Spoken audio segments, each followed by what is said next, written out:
کر لے۔ میرا اللہ قرآن میں کہتا ہے وَلَا تَقْرَبُوا الزِّنَا، اس آیہ کریمہ کو زنا کے عنوان پہ پڑھا جاتا ہے، لیکن آپ کو میں بتاؤں کہ یہ زنا کے عنوان سے پہلے کی آیت ہے۔ اللہ فرماتا ہے وَلَا تَقْرَبُوا الزِّنَا إِنَّهُ كَانَ فَاحِشَةً وَسَاءَ سَبِيلًا، زنا کے قریب بھی مت جاؤ۔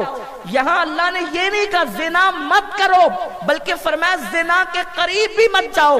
یہ کیا عنوان ہے؟ زنا کے قریب بھی مت جاؤ، مطلب کیا؟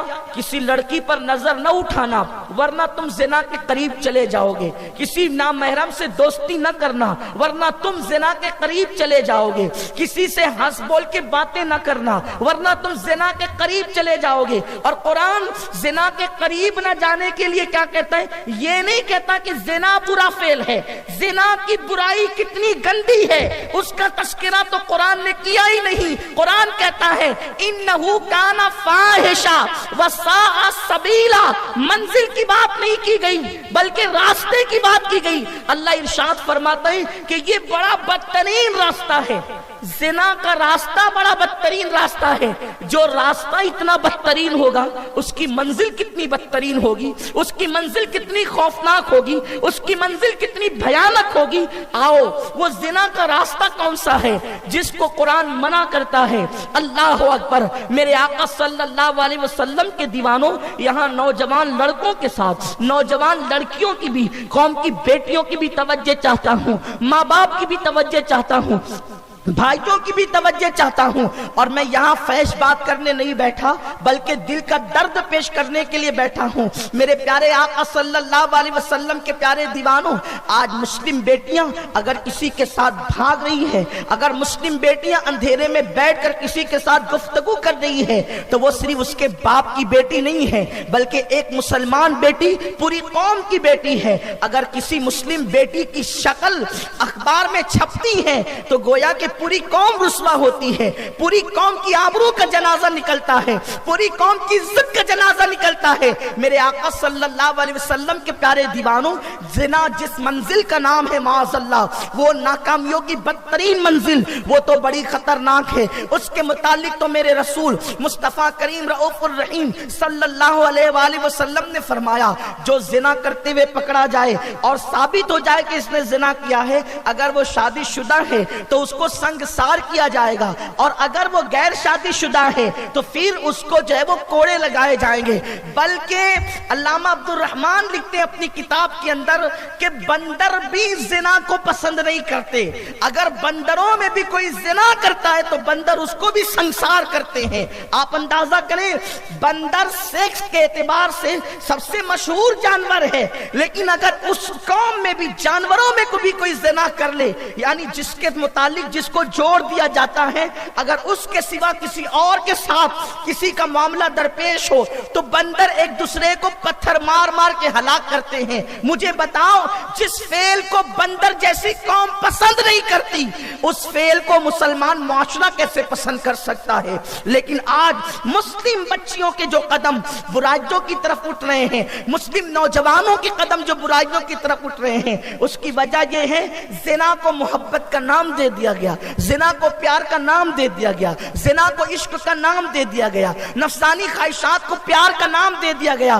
اللہ فرماتا ہے انہو کان فاحشہ، یہ بہت برا راستہ ہے۔ جس راستے تم جا رہے ہو، مثال کے طور پر نکڑ پر بیٹھ کر کے چلتی ہوئی لڑکیوں کو تکنا، اسی طریقے سے بازاروں میں جانا، مینا بازار میں جانا، سرکس میں جانا، فلموں میں جانا، اور یہ سارے مواقع ڈھونڈنا کہ لڑکیاں کہاں ہوگی تاکہ ہم ان کو دھکے دیں، ان کو دیکھیں، ان کے ساتھ مستی مذاق کریں، ان کے ساتھ ریل پیل کریں، ان کے ساتھ کھیل کود کریں۔ ایسے مواقع ڈھونڈنے والا بدترین انسان ہے۔ اور یاد رکھنا، جوانی میں گناہ کرنا بہت اچھا لگتا ہے مگر قدرت ہر ایک انسان کو دیکھ رہی ہے۔ اپنی جوانی کو اگر تم نے اپنی آنکھوں کو برا دیکھنے کے لیے وقف کر دیا ہے تو یاد رکھنا تمہارا بڑھاپا سسک سسک کر کے گزرے گا۔ یہ میرے بددعائیہ جملے نہیں ہیں بلکہ یہ حقیقت ہے۔ جو جوانی کو آوارگی کی راہ پر گزار دیتے ہیں، جو جوانی کو عیاشیوں کی راہ پہ گزار دیتے ہیں، جو جوانی کو عورتوں اور لڑکیوں کی راہ پہ گزار دیتے ہیں، پھر ان کے بچے بھی ان کو ساتھ نہیں دیتے، پھر ان کے پوتا پوتی بھی ان کو بھاؤ نہیں دیتے، معاشرہ بھی ان کو چارپائی پر بیٹھا ہوا سسکتا ہوا دیکھنے کے بعد کبھی اس کی طرف توجہ نہیں دیتا، اس لیے کہ جو خدا کی نظروں سے گر جاتا ہے وہ کسی کی نظر میں کبھی چڑھ نہیں سکتا۔ عزت و ذلت کا مالک اللہ ہے۔ آپ نے نہیں دیکھا یزید نے زنا کے آشیانے تعمیر کیے لیکن آج اس کی قبر کا نشان بھی موجود نہیں، حسین تقویٰ کا مجسم بن گئے، آج بھی اللہ اکبر ان کے نام کی محفلیں سجتی ہے۔ بڑے بڑے بادشاہ، شاہان وقت، سلطنت کے وارثین کہلانے والے زنا کے اڈے تعمیر کرتے رہے، آج ان کا کون پرسان حال ہے؟ ان کی قبروں کا نشان بھی موجود نہیں ہے، لیکن اللہ اکبر گدڑی پہننے والے صوفیاء کرام، اولیاء اعظام، آج ان کے مزارات پر جو ہے غلاموں کی منگتوں کی بھیڑ نظر آتی ہے۔ یاد رکھیں اللہ کے حبیب مصطفیٰ کریم رؤوف الرحیم صلی اللہ علیہ وسلم فرماتے ہیں کہ کسی نامحرم عورت پر نظر اٹھانا یہ شیطان کے تیروں میں سے ایک تیر ہے۔ شیطان اس انسان پر بھیانک حملہ کرتا ہے کہ پہلے دکھاتا ہے اور دکھانے کے بعد پھر آنکھیں چار کرواتا ہے اور پھر نحوست میں مبتلا کرتا ہے۔ سیدنا معروف کرخی رحمت اللہ علیہ، حضرت سیدنا معروف کرخی یہ وہ بزرگ ہیں جو حضرت امام رضا علی رحمت اللہ علیہ کے مرید و خلیفہ ہیں، اور ہمارے سلسلہ قادریہ کے بڑے اماموں میں ان کا شمار ہوتا ہے۔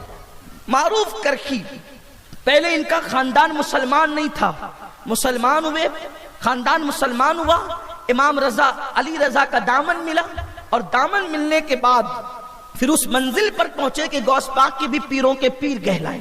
حضرت سیدنا معروف کرخی فرماتے ہیں اگر بکری خریدنی نہیں ہے، میں ان کے مفہوم کی تشریح کے ساتھ سمجھا رہا ہوں، اگر تمہیں بکری خریدنی نہیں ہے، بکری کا دودھ دونا نہیں ہے، بکری سے کوئی کام نہیں ہے، تو حضرت معروف کرخی کہتے ہیں تقویٰ کی منزل یہ ہے کہ مادہ بکری کو دیکھنے سے بھی پرہیز کیا کرو۔ مادہ بکری، ظاہر سی بات ہے بکری تو ہمارے یہاں مادہ کوئی کہتے ہیں، لیکن بکری کے تھن کو دیکھنے سے، بکری کو دیکھنے سے پرہیز کیا کرو۔ نگاہ کی حفاظت اسلام میں اس قدر ہے، اللہ اکبر۔ اور آگے ارشاد فرمایا گیا ایک مقام پر، سید الطائفہ حضرت جنید بغدادی کہتے ہیں کہ اگر کسی عورت کی چادر جو ہے کسی رسی پر یا دیوار پہ ڈال کر کے سکھائی جا رہی ہو تو اس چادر کو بھی دیکھنے سے پرہیز کیا کرو، اس لیے کہ عورتوں کے کپڑے دیکھنے سے بھی دل کے اندر گندگی پیدا ہوتی ہے۔ جو مذہب غیر محرم عورت کے کپڑے دیکھنے سے بچنے پر پابندی لگاتا ہے کہ بچا کرو، اس کو دیکھنے سے بچنے کی بات کرتا ہے، وہ مذہب عورتوں کو دیکھنے کی اجازت کیسے دے سکتا ہے؟ ایک بات تو یہ ہے کہ عورتوں کو تکنا فیشن ہے، اور آج کل کی بچیاں فیشن کے نام پر بن سنور کر کے نکلتی ہے، حالانکہ اللہ کے رسول مصطفیٰ کریم رؤوف الرحیم صلی اللہ علیہ وسلم نے اس نیت سے بن سنور کر نکلنے والے جو ایک دوسرے کو اپنے جھانسے میں ڈالیں، ظاہر سی بات ہے اچھے کپڑے پہننا اسلام میں منع نہیں، بن سنور کر نکلنا اسلام میں منع نہیں، لیکن نیت اگر گندی ہونا کہ مجھے دیکھ کر کے کوئی میرے جال میں پھنس جائے، لڑکیاں اس نیت سے نکلتی ہے کہ مجھے دیکھے تو لوگ کہے کیا ہیروئن نظر آتی ہے، سہیلیاں کہ ہیروئن نظر آتی ہے معاذ اللہ، اور مردوں کو جو ہے دعوت نظارہ دے، اللہ اکبر، اور کوئی مرد اس طریقے سے بن سنور کر نکلے کہ مجھے لڑکیاں دیکھیں اور میرے جال کے اندر پھنس جائے۔ یاد رکھیں میں نے پہلی کہا میں معذرت چاہتا ہوں، حق بولنے کا عادی ہوں، عنوان دیا گیا ہے، میں بری بات کرنے نہیں بیٹھا، معاشرے کی اصلاح کرنے بیٹھا ہوں، نہ اس کا کوئی شوق ہے، اللہ نیتوں کو جانتا ہے، لیکن بات ہمارے سماج کی ہے۔ تھوڑی سی جینس ٹائٹ پہن کے نکلی، اس میں آدھی کمر ننگی نظر آ رہی ہے اور شارٹ شرٹ اس پہ پہن لیا اور ایسا اترار آئے کہ جیسے آسمان سے ابھی نازل ہوا ہے، اور مجھے دیکھیں تو لوگ کہیں کہ یہ لیے کون صحابہ آ گئے ہیں، لیکن یاد رکھیے اللہ کے حبیب مصطفیٰ جان رحمت صلی اللہ علیہ وآلہ وسلم نے ارشاد فرمایا، غیب داں نبی فرماتے ہیں میں نے شب معراج جہنم کے اندر کچھ لڑکے اور لڑکیوں کی چمڑی کو آگ کی کینچی سے کٹنا ہوا دیکھا۔ ان کی چیخ پکار سننے کے بعد میں نے جبریل سے پوچھا، جبریل یہ کون لوگ ہیں؟ جبریل امین نے عرض کیا، یا رسول اللہ یہ آپ کی امت کے وہ لوگ ہیں، لڑکیاں وہ تھیں کہ جو بن سنور کر نکلتی تھی کہ لڑکے دیکھ کر کے ان کے دامے فریب میں مبتلا ہو جائیں، اور لڑکے اس لیے بن سنور کر نکلتے تھے کہ لڑکیاں ان کے دامے فریب میں مبتلا ہو جائیں۔ ولیمے میں سج دھج کر جا رہے ہیں، شادیوں میں سج دھج کر جا رہے ہیں، اگر اس لیے سج کر کے جا رہے ہیں کہ اچھا لگے لوگوں کو تو ٹھیک ہے، لیکن یہ کہ جا کر کسی کو پھنسائیں گے اپنے جال میں، تو یاد رکھو تمہاری نیت کو کوئی نہیں دیکھ رہا ہے، تمہاری نیت کو میرا اللہ دیکھ رہا ہے۔ وہ ارشاد فرماتا ہے، ہوا معاکم اینما کنتم، تم جہاں کہیں ہو اللہ تمہارے ساتھ ہے، تم اس کی نظروں سے چھپ نہیں سکتے۔ لڑکیوں کو دیکھ کر لڑکوں کی چال بدل جاتی ہے، لڑکوں کو دیکھ کر لڑکیوں کی چال بدل جاتی ہے۔ میں تم سے پوچھنا چاہتا ہوں اپنی چال بدلنے والوں، کیا اللہ تمہیں نہیں دیکھ رہا ہے؟ ایک دن تمہیں جنازے میں رکھ کر کے اس چال پر لعنت ہو جو لڑکیوں کو دیکھ کر بدل گئی، جو لڑکوں کو دیکھ کر لڑکیوں کی بدل گئی۔ میں تم سے پوچھنا چاہتا ہوں اس چال کو تو یاد رکھو جو چال نہیں ہوگی تمہیں ایک جنازے کے اندر بٹھا کر کے بلکہ سوار کر کے لٹا کر کے چار اپنے کندھے پہ لے جا رہے ہوں گے، اس وقت تمہاری عیاشیوں کا کیا بنے گا؟ اس وقت تمہاری راتوں کا کیا بنے گا؟ یہ دنیا ہمیشہ رہنے کی جگہ ہے، یہ دنیا ہمیشہ قیام کی جگہ ہے۔ اسلام تو وہ مقدس دین ہے۔ اللہ کے رسول صلی اللہ علیہ وسلم فرماتے ہیں کہ میں تمہاری منکوہ عورتوں کو پسند کرتا ہوں، یعنی جو عورتیں نکاح کر لیں ان عورتوں کا نکاح کرنا مجھے پسند ہے۔ اسلام تو کہتا ہے اگر تم اپنے جذبات پہ کنٹرول نہیں کر سکتے جلدی سے شادی کرو۔ اسلام تو کہتا ہے کہ بالغ ہونے کے بعد ہی شادی کرو۔ ایسے گھومنے کی ضرورت کیا ہے کہ تمہیں افیئر کے معاملات پیش آئیں، افیئر کی ضرورت پیش آئیں؟ اللہ اکبر۔ آئیے آپ کو بتاؤں یہ افیئر کیوں ہے۔ آج سے 10 سال 20 سال 25 سال پہلے ایسا کبھی جلدی سننے میں نہیں آتا تھا، بہت کم۔ 50 سال پہلے تو بالکل سننے میں نہیں آتا تھا۔ جب سے فلم اور سیریلوں کا ماحول بنا ہے اسی کے اندر یہ ساری گندگی سکھائی جا رہی ہے۔ بلکہ سیریلوں کا عنوان یہ ہے، پہلے تو فلموں کا عنوان یہ ہے غیر شادی شدہ لڑکیاں لڑکوں کے ساتھ افیئر کریں، اور سیریلوں کا عنوان یہ ہے شادی شدہ عورتیں کسی سے بھی افیئر کریں۔ اور یہ فکر دی جا رہی ایک عورت جس کا سیریل سے بڑا تعلق ہے اور جو سیریل خود بناتی ہے، ہندوستان میں سیریل کے بیج بونے والی جو عورت ہے، میں اس کا نام نہیں لوں گا، میں نے اس کا انٹرویو پڑھا تو اس کے انٹرویو میں اس نے یہ بات کہی تھی کہ جب مرد جو ہے کئی عورتوں سے تعلقات قائم کر سکتے ہیں تو عورتوں کو کیا یہ حق نہیں ہے کہ وہ کئی مردوں سے تعلقات قائم کریں؟ معاذ اللہ، العیاذ باللہ۔ یہ کسی اور مذہب میں تو ہو سکتا ہے، اسلام میں نہیں ہو سکتا۔ ہمارے ہاں بڑی پاکیزگی ہے، ہمارے مذہب کی پاکیزگی یہ ہے کہ بیٹی جوان ہو جائے تو باپ کو پرہیز کا حکم ہے۔ بیٹی اگر جوان ہو جائے تو باپ بیٹی کو بلا ضرورت دیکھنے سے بچے، یہ تقویٰ ہے۔ بیٹی جوان ہو جائے تو باپ بیٹی کا ہاتھ نہ پکڑے، یہ تقویٰ ہے۔ ہمارے مذہب میں احتیاط اتنی ہے، بلکہ امام اہل سنت فتاوی رضویہ شریف میں فرماتے ہیں اگر بیٹا جوان ہو جائے تو ماں کے لیے پرہیز ہے کہ وہ بلا ضرورت اس کی ننگی پیٹھ پہ ہاتھ نہ رکھا کرے۔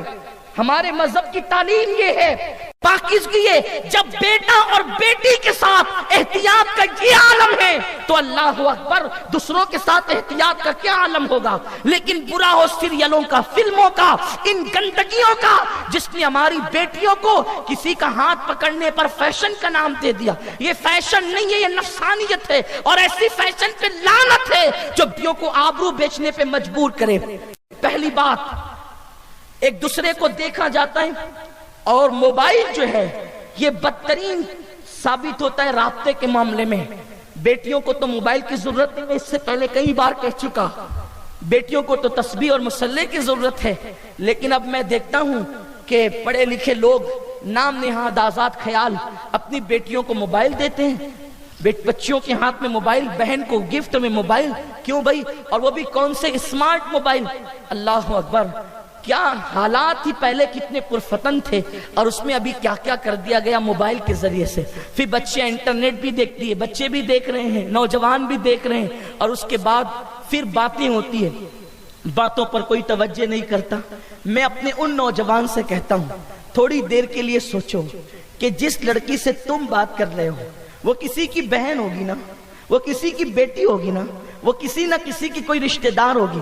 اگر تمہاری بہن سے کوئی اس طرح بات کرے تو تمہیں کیسا لگے گا؟ اللہ کے رسول صلی اللہ علیہ وآلہ وسلم نے فرمایا کہ جب تک تم کامل مومن اس وقت تک نہیں ہو سکتے جب تک تم جو چیز اپنے لیے پسند کرتے ہو وہ اپنے مومن بھائی کے لیے پسند نہ کرو. تو آپ اپنی بہن کی آبرو کو لٹانا پسند کرتے ہیں؟ جب نہیں پسند کرتے تو آپ دوسرے کی آبرو لوٹنا کیوں پسند کرتے ہیں؟ اور پھر ایک لڑکی جس سے آپ بات کر رہے ہو, جس کو پارک میں لے جا رہے ہو, جس کو تحفے دے رہے ہو, جس کے ساتھ افیئر کر رہے ہو, کوئی گارنٹی ہے کہ اس کی شادی آپ کے ساتھ ہو جائے گی؟ پہلے کوشش ہوتی ہے کہ شادی ہو جائے, لیکن جب شادی نہیں ہوتی ہے تو پھر اس کے بعد کیا پلان ہوتے ہیں؟ چلو بھاگ جائیں گے. اب آپ مجھے بتائیں, میں اس پہ تبصرہ ضرور کروں گا بغیر کسی خوف کے. اگر ایک نوجوان لڑکا ایک لڑکی کے ساتھ بھاگ جاتا ہے, جذبات جوان ہے, آج آپ بھاگنا چاہتے ہیں بھاگ جائیں گے, کون روکے گا آپ کو؟ ماں باپ مجبور ہے, بوڑھے ہیں بیچارے. سماج حال یہ ہے کہ لوگ کہتے ہیں کہ بھئی کسی کے معاملے میں مت پڑو, جو جیسا کر رہے اس کو ویسا کرنے دو. اہل علم کا حال یہ ہے کہ حق بولنے کی ہمت کم رہ گئی لوگوں کے اندر, اس لیے کہ ہر آدمی خطرہ مول نہیں لینا چاہتا. حق بولیں گے تو لوگ گالیاں دیں گے, حق بولیں گے تو لوگ پتہ نہیں کیا کریں گے. ایسے وقت میں جبکہ نفسا نفسی کا عالم ہے, بیٹیاں لڑکوں کے ساتھ بھاگنا چاہتی ہے, ٹھیک ہے تم بھاگ جاؤ گے, کتنے دن تک تمہارے جذبات رہیں گے؟ مہینہ, 2 مہینہ, 5 مہینہ, 6 مہینہ, پھر تم لوٹ کر کے آؤ گے. لوٹ کر کے آؤ گے, چلو نکاح ہو گیا, سب ہو گیا, کورٹ میرج ہو گیا, یہ ہو گیا, وہ ہو گیا. لیکن اللہ جب آپ کو اولاد دے گا, نکاح کیوں کیا ہے؟ بانجھ رہنے کے لیے کیا ہے. شادی کیوں کی ہے؟ بکروں کی طرح گھومنے کے لیے کی ہے. کس لیے شادی کی ہے؟ باپ بنو گے نا, وہ ماں بنے گی نا. آپ مجھے بتائیں, آپ نے جذبات میں ایک غلط فیصلہ کیا ہے, ایک لڑکی کو بھگانے کا اور اس کے ساتھ بھاگنے کا, لیکن جب یہی لڑکی ماں بن جائے گی اور آج سے 20 سال کے بعد اگر آپ کا بیٹا یا بیٹی جوان ہوں گے اور جب اس کو رشتہ آئے گا, سب سے پہلا مسئلہ یہ ہوگا کہ کسی شریف گھرانے سے اس کو رشتہ نہیں آئے گا. ایسے ایرے گہرے نتو خیروں کے یہاں سے رشتہ آئے گا, اور آپ جب اس کے ساتھ رشتہ کرنا چاہیں گے تو لوگ کہیں گے اس کی ماں نے تو بھاگ کر شادی کی تھی, اس کے باپ نے تو بھگا کر کے نکاح کیا تھا. کوئی شریف آپ کی بیٹی کو, آپ کے بیٹے کو گلے لگانے تیار نہ ہوگا, چاہے آپ کی بیٹی کتنی متقی ہو, آپ کا بیٹا کتنا ہی پرہیزگار ہو. لوگ کہیں گے اس کی ماں باپ بھگوڑے تھے, کوئی نکاح نہیں کرے گا, کوئی شادی نہیں کرے گا. اور اس کے بعد پھر بطور مجبوری کیا کرنا پڑے گا؟ آپ کو ایرے غیروں کے ساتھ اپنے بیٹا اور بیٹی کو جو ہے وہ نکاح کر دینا پڑے گا. اور آپ کے ایک غلط فیصلے کی وجہ سے آپ زندگی بھر بھگتتے رہے, لوگوں کا تانا سہتے رہے. اس کے بعد پھر آپ کی بیٹی برداشت کر رہی ہے اس تانے کو, آپ کا بیٹا برداشت کر رہا ہے اس تانے کو. شریف لوگ گلے لگانے کے لیے تیار نہیں, معاشرے میں کوئی اپنا بنانے کے لیے تیار نہیں. یاد رکھیں, اگر آپ یہ سمجھتے ہیں کہ آپ ایک غلط فیصلہ 12, 15, 25, 20 سال کی عمر میں, جس عمر میں آپ کرنا چاہیں اس عمر میں آپ نے غلط فیصلہ کیا, اسی غلط فیصلے کو بزرگوں نے نام دیا ہے لمحوں کے گناہوں نے صدیوں کی سزا پائی. آپ یہ چاہتے ہیں کہ آپ اپنے غلط فیصلہ کر کے اپنی نفسانی خواہشات کی بنیاد پر آپ اپنی نسلوں کو تباہ کر دیں, آپ اپنی نسلوں کو برباد کر دیں. یاد رکھیں, ماں باپ کی پسند کی شادی ہو اور شادی ارینج کی جائے, لو میرج اسلام قبول نہیں کرتا, ارینج میرج اسلام قبول کرتا ہے.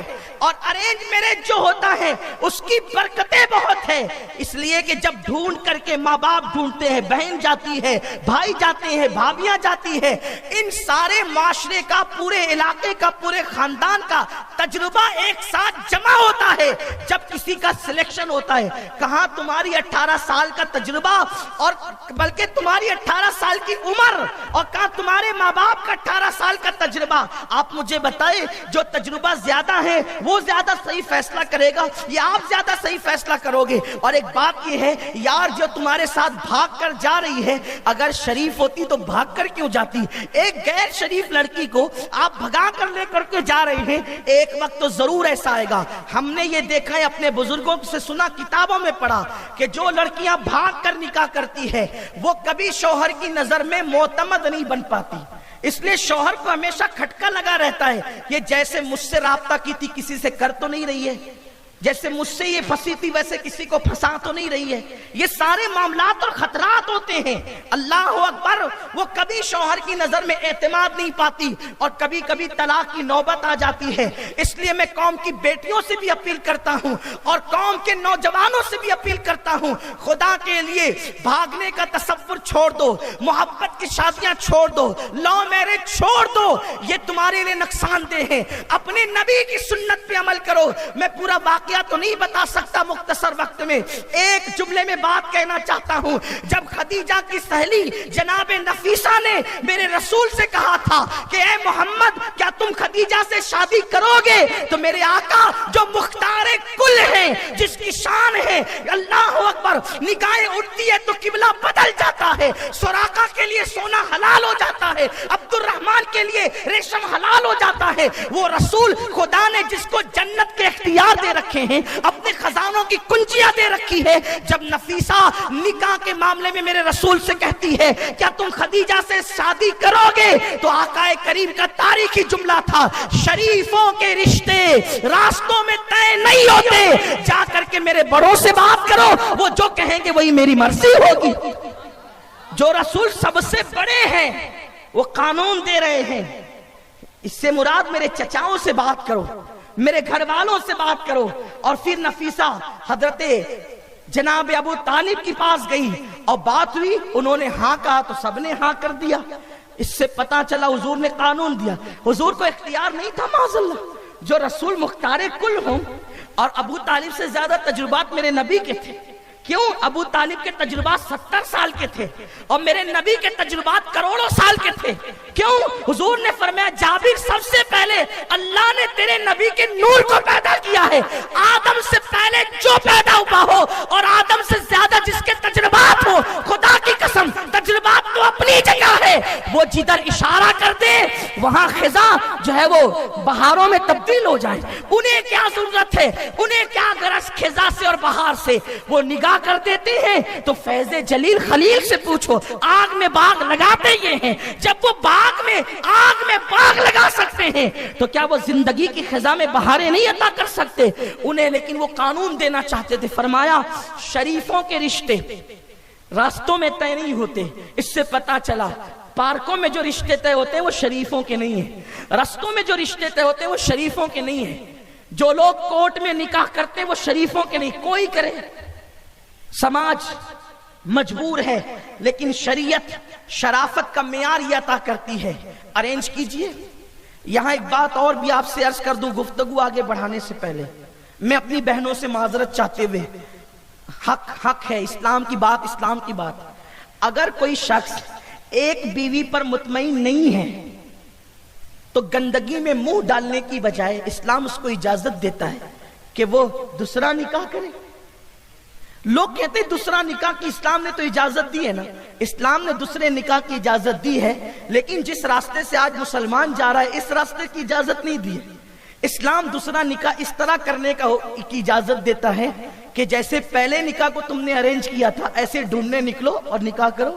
یہ کیا ہے کہ آپ دوسرا نکاح کرنے جاتے ہیں اور اس کے بعد لڑکیوں سے محبت کا جھانسا دیتے ہیں، جال میں پھنساتے ہیں، زیورات کی لالچ دیتے ہیں، ادھر ادھر گھمانے کی لالچ دیتے ہیں، اور اس کے بعد اس کا شباب لوٹنے کے بعد آپ دوسرا نکاح کرتے ہیں۔ اسلام نے اس کی اجازت تو نہیں دی ہے۔ حضور علیہ السلام کا کوئی نکاح ہوا، آقا کریم صلی اللہ علیہ وسلم نے بذات خود کسی کو پیغام نہیں دیا ہے۔